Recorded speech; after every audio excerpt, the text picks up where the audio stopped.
The COVID as an era has brought in some necessities, and as they say, necessity is the mother of invention, and the invention we'll talk about today that I see as a single most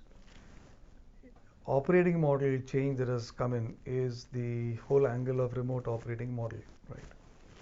So at the most granular level, remote operating model is what we all practice now. Thanks to COVID, people are operating from home for most part of it, at least for those countries where there are still lockdown imposed. But banks are operating every day. And what that simply means is that during the initial days when application management was seen to be something that could only be done from the bank's own premises, be it the data center or the IT shop, it's now proven, not just for a short period but for many months now, that life goes on and things can very much be operated well remotely. Well, these are days of the cloud, and for many banks that are forward looking, the technology stack may not necessarily be on-prem. So without getting into the specifics of which banks are where, I guess even if you were to consider for those banks that are operating on the cloud, the reality is that the opportunities have gone beyond just the angle of application management or managed services. These are days of DevOps. But you also see opportunities that are coming in many other ways. So for example, you see the banks are seeing this as having a better access to talent. So let me step back a little bit. If you were to consider the model of remote operating as a way of life going forward, then there may be a reason for us to consider this on a larger canvas than just technology. And what that could mean is that you now have an opportunity to be having your own team to be located at a geography that actually addresses the need for proximity to your partner suppliers, that provides you the assurance of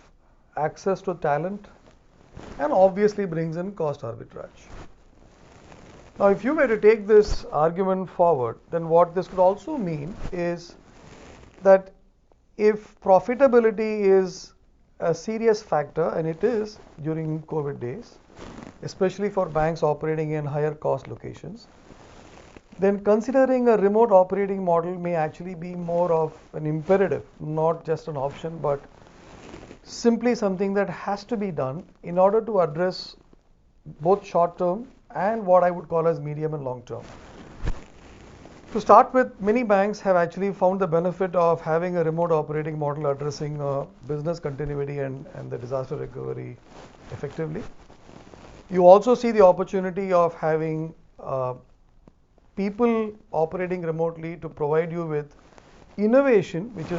is the area that banks want to spend a lot of R&D money into, but you would rather spend that in a place where it is easier to do, or let's say cost effective to do. And lastly, if I was to also look at what opportunities or what options have banks been considering in this, it moves from being a completely captive model to what we see as a joint venture initiative, to what could be a ring-fenced co-sourcing approach, to a completely outsourced approach. So you do have multiple options, and clearly where we see things moving from here is, I always call it as in olden days we used to call it as ODC, the Offshore Development Center, and I like to call them not just as the ODC but also as the Odyssey